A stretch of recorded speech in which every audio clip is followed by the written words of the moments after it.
100-150 संत क्या इतने बड़े नामर्द हो गए हैं कि उन्होंने उठा करके मोदी को वहां से बाहर नहीं फेंक दिया। एक श्री राम आएंगे और मोदी और शाह जैसे लोगों के पिछवाड़े में इतने बाण मारेंगे ना कि ये साले कंफ्यूज हो जाएंगे कि हगे कहाँ से और पादे कहाँ से। देख ले, क्योंकि रामायण में तो कांड ही कांड है, बाल कांड से लेके उत्तर कांड तक कांड ही कांड है। और आज एक नया जुड़ गया, मोदी फ्लॉप शो कांड। नेपाल ने उत्तराखंड जो कि मेरे देश का भाग है उसके कई भागों को अपने नक्शे में ऑफिशियली दिखा दिया और मोदी के किसी भी छेद से आवाज नहीं निकली। तुम्हारे नाथू राम ने जिसको राष्ट्रपिता को मारा था उनके अंतिम शब्द थे हे राम। गलत। नरेंद्र मोदी जैसा अनपढ़ गंवार आदमी नहीं। नरेंद्र मोदी गुजराती है, हर वो संघी सीख जाए इस बात को, हर वो बिगड़ा हुआ हिंदू सीख जाए इस बात को कि आज से जय श्री राम का नारा नहीं लगेगा। कि ये वही लोग हैं बीजेपी और संघ वाले जिन्होंने एक मस्जिद को मर्डर किया।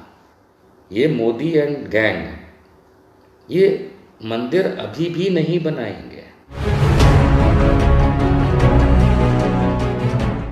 9 नवंबर 1989 को विश्व हिंदू परिषद, कमलेश चौपाल और अन्यों ने रामलला के जन्म स्थान का, राम मंदिर का शिलान्यास कर दिया था।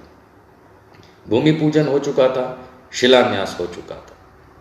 तो आज नरेंद्र मोदी ने उसी पर्पस से, उसी बात को कंसिडर करते हुए कि दोबारा शिलान्यास करना है, आपने फिर हिंदूवाद का अपमान किया। क्योंकि हिंदू रीतियों, प्रथाओं और हिंदूवाद के अनुसार यदि एक जगह पे एक कारण से आपने शिलान्यास कर दिया है तो उसका आप दोबारा नहीं कर सकते। लेकिन नामुराद नरेंद्र मोदी जो हिंदू कहलाने के लायक नहीं, कलंक है। नरेंद्र मोदी हिंदू कहलाने के लिए कलंक है, हिंदुओं पे कलंक है। उसने आज फिर वहाँ शिलान्यास किया, फिर वहाँ भूमि पूजन किया। क्या वहाँ बैठे हिंदूवाद के अंत अर्थात वो 100-150 संत क्या इतने बड़े नामर्द हो गए हैं कि उन्होंने उठा करके मोदी को वहाँ से बाहर नहीं फेंक दिया? कैसे फेंक सकते थे? वो तो गए थे उसकी चापलूसी करने, तभी तो बैठे थे। तो हिंदूवाद का अपमान अगर सड़क पे कोई कर दे तो कुत्तों और भेड़ियों की तरह इनके लोग उसे मार डालते हैं, नोच खाते हैं। और आज नरेंद्र मोदी हिंदूवाद का अपमान पे अपमान करते हुए सकुशल वापस चला आया। कमाल। I mean 1989 में तो शिलान्यास हो गया, लेकिन 6 दिसंबर 1992, 6 दिसंबर 1992 को सबने देखा है। जो पैदा नहीं हुए थे और जुड़े हैं उन्होंने भी उस समय देखा है, वीडियोस में देखा है कि किस तरीके से विश्व हिंदू परिषद, आरएसएस, बीजेपी ने खड़े होकर के अपने हाजिरी में बाबरी मस्जिद को शहीद किया। I mean, जबकि सुप्रीम कोर्ट साबित कर चुका है कि वहां नीचे कोई ढांचा नहीं मिला जिसे मीर बांकी ने तोड़ा हो। कोई नहीं जानता कि राम वहां पैदा भी हुए कि नहीं, कोई नहीं जानता कि राम वहां थे भी कि नहीं, कोई नहीं जानता कि ये वही अयोध्या है कि नहीं। अगर इतिहासकारों की माने, जो माइथोलॉजिकल इतिहास समझते हैं, तो सरयू से 18 योजन दूर राम का जन्म हुआ था। सरयू नदी से 18 योजन दूर के फासले पे राम का जन्म हुआ था। ये माइथोलॉजिकल स्टोरी के हिसाब से 18 योजन का जो भी मतलब हो आप कैलकुलेट कर लीजिए। आज की अयोध्या का जिस जगह पे इन्होंने बाबरी को लेकर के ध्वंस करके जो वहाँ पे राम जन्मभूमि का नाटक कर रखा है, वो वहाँ से कई किलोमीटर दूर है, कई किलोमीटर, जो माइथोलॉजिकल स्टोरी से भी। तो कोई बोलेगा सरयू टेढ़ी मेढ़ी घूम गई, ऐसा नहीं होता है, यानी वो तो माइथोलॉजी है। एक माइथोलॉजिकल स्टोरी को इतना बड़ा बनाना राजनीतिक पर्पस के लिए, ये अपने आप में अचंभा है। और मानिए कि अयोध्या में कई राम मंदिर हैं, ऑलरेडी हैं, किसी को भी ये छूट है जाके चेक कर सकता है। अयोध्या में कई सारे राम मंदिर ऑलरेडी हैं और हर महंत उस मंदिर का कहता है रामलला यहीं जन्मे थे। तो बाबरी मस्जिद गिरा के उस जमीन पे रामलला के नाम पे मंदिर बनाना ये हिंदूवाद का अपमान है, क्योंकि अभी तो वहां 1 दर्जन से ज्यादा अयोध्या के जो राम मंदिर ऑलरेडी हैं, हर महंत कहता है रामलला यहीं जन्मे थे, यानी 1 दर्जन झगड़े तो वहीं हैं, किसे पता कौन से मंदिर की जगह पे हुए थे। और ये एक नया कांड ले आए, है ना, क्योंकि रामायण में तो कांड ही कांड है, बाल कांड से लेके उत्तर कांड तक कांड ही कांड है, और आज एक नया जुड़ गया, मोदी फ्लॉप शो कांड। तो ये हिंदूवाद को बदनाम करने के लिए, हिंदूवाद का अपमान करने के लिए, हमारे ईश जितने हैं जो मानते हैं उनके लिए, उनका अपमान करने के लिए अगर भारतीय जनता पार्टी और नरेंद्र मोदी ने कसम खाई है, तो आज वो दिख के आ गया कि इतना बड़ा उन्होंने समारोह रखा अयोध्या में, और मैंने बाहर निकल के कई सारी सोसाइटियों में, जबकि उत्तर प्रदेश में इस समय हुई, और यहाँ बड़ा योगी का बोलबाला चलता है, मान के चलिए कि 2-2 हज़ार और 1500 फ्लैट वाली सोसाइटियों में, जहाँ 5-5, 6-6 हज़ार लोग रहते हैं हर सोसाइटी में, गिनती के 20, 15, 25 मकानों के अंदर सिर्फ दिया जलाया या वो जो लाइट लगाई, और बाकी 95% से ज़्यादा ने कोई भी रिस्पेक्ट नहीं दी आज की तारीख को। और जब मैंने ये बात सोशल मीडिया पे डाली तो मुझे लगभग हर शहर से, कई राज्यों के कई शहरों से मुझे यही जानकारी मिली कि आज किसी ने भी इस शिलान्यास के नाटक को पसंद नहीं किया, किसी ने भी ना तो दिए जलाए, ना घंटा बजाया, ना बत्ती बुझाई, ना लाइट लगाई। कहीं मुश्किल से 10 सोसाइटियों के बीच में किसी एक सोसाइटी में किसी ने सुंदरकांड रख दिया, मैंने देखा। तो वो सुंदरकांड का पाठ हो रहा है, 5000 लोगों की सोसाइटी है, 50 लोग बैठे हैं और माइक लेकर के चिल्ला रहे हैं, तो आवाज़ तो होगी, लेकिन हकीकत में देखा जाए तो दम नहीं। यानी लोगों ने मोदी के इस राजनीतिक राम तक को रिजेक्ट कर दिया। बहुत से लोग मुझे कह रहे हैं जब से मैं इंटरेक्शन कर रहा हूँ कि नहीं भाई, मेरी तो आस्था है राम में, मैं मानता हूँ, दूसरों को मानना है नहीं मानना है, वहाँ मैं ठीक हूँ। आपकी आस्था है, आपकी आस्था को प्रणाम, मैं कौन होता हूँ आपकी आस्था को कुछ कहने वाला। आप अपनी आस्था को बरकरार रखिए और मेरी तरफ से इज्जत उस बात पे। लेकिन किसी ने बड़ा सही कहा, हमारी एक मित्र ने, कि जिस तरीके से लॉकडाउन के पहले जनता कर्फ्यू वाले दिन और उसके बाद एक आध बार जो घंटा बजाओ और बत्ती बुझाओ का जो रिस्पांस मिला था मोदी को, आज पॉलिटिकल राम मंदिर की नींव का पत्थर रखने पे नहीं मिला। ये बड़े अचंभे की बात है, बड़ा चौंका देने वाला सच है। आज आप भी सब तरफ अगर नज़र उठा के देखे होंगे तो कहीं कोई सेलिब्रेशंस नहीं हुए। हो सकता है कि नेशनल मीडिया, खास करके गोदी मीडिया, वो कुछ सिलेक्टेड एरिया के आपको विजुअल्स और चित्र दिखाए, वो उसका काम है, क्योंकि उसे अपना काम करना है। हो सकता है सोशल मीडिया पे कुछ फोटोज़ या वीडियोज़ फ्लोट करती हों कि भाई इस तरीके से फलां सोसाइटी में सेलिब्रेट हुआ, ज़रूर हुआ होगा। भारतीय जनता पार्टी वालों के पास तो आज की तारीख में कोई काम ही नहीं था सिवाय कि किस तरीके से इस अवसर को वो सेलिब्रेट करें। तो उन्होंने तो किया, लेकिन क्या भारतीय जनता पार्टी के लोगों के सेलिब्रेशन करने से हिंदुओं का सेलिब्रेशन हो जाता है? कतई नहीं। नज़र उठा के देखिए, इस समय देखिए, आप इस लाइव पे अपने दरवाजे खिड़की खोल के चारों तरफ देखिए, कहीं आपको लाइट नहीं दिखेगी जो कलरफुल हो, कहीं दिए नहीं दिखेंगे, कुछ नहीं दिखेगा। दिवाली मनाने के लिए कहा था ना, तो दिवाली में तो सारी रात दिए जलते हैं, दिवाली में तो सारी रात लाइटें जलती हैं, दिवाली में पटाखे चलते हैं। क्या हुआ? हो सकता है कहीं पटाखे चले हों, हो सकता है कहीं दिए लगे हों, कहीं लाइटें लगी हों, पर वो पूरे हिंदुओं की जो जनसंख्या है उसका 2% भी नहीं है, 2% भी नहीं है। अगर है तो कोई साबित करके दिखाए।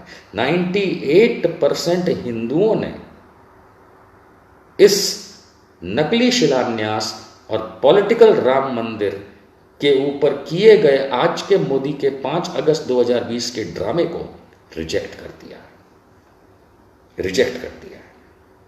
और ये एक बहुत बड़ा संकेत है दोस्तों। कई लोग लगे पड़े हैं कि सोनिया गांधी भी राम के बारे में बोल रही हैं, राहुल गांधी भी राम के बारे में बोल रहे हैं, और प्रियंका गांधी भी राम के बारे में बोल रही हैं, और नेतागण भी राम के बारे में बोल रहे हैं। ये सवाल संघी पूछ रहे हैं।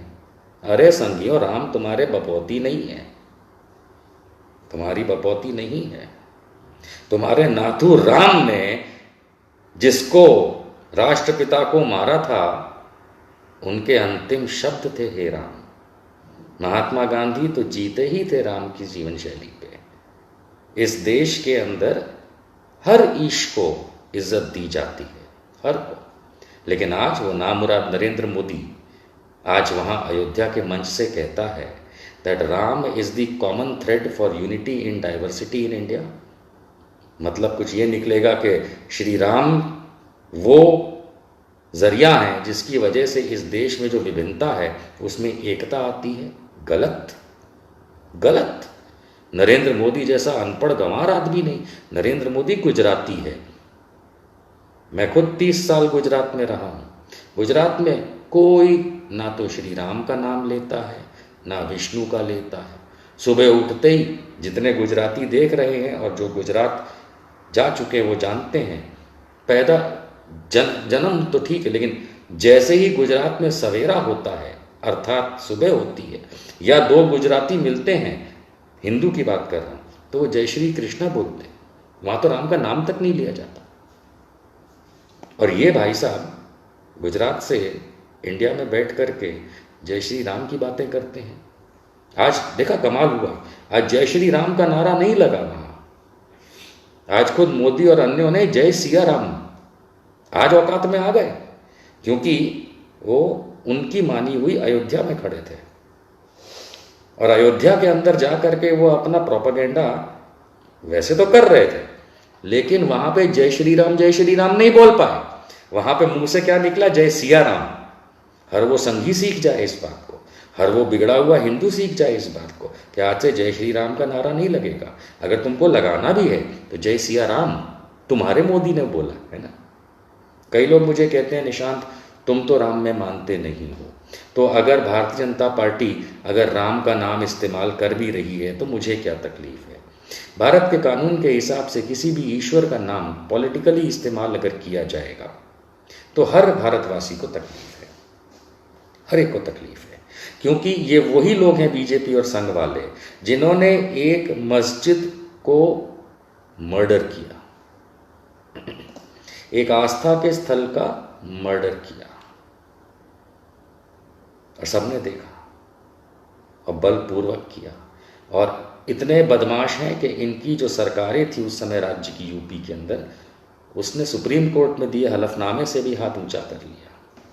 तो ये राम के भक्त नहीं है, ये मंदिर अभी भी नहीं बनाएंगे, मान लीजिएगा। ये मोदी एंड गैंग ये मंदिर अभी भी नहीं बनाएंगे।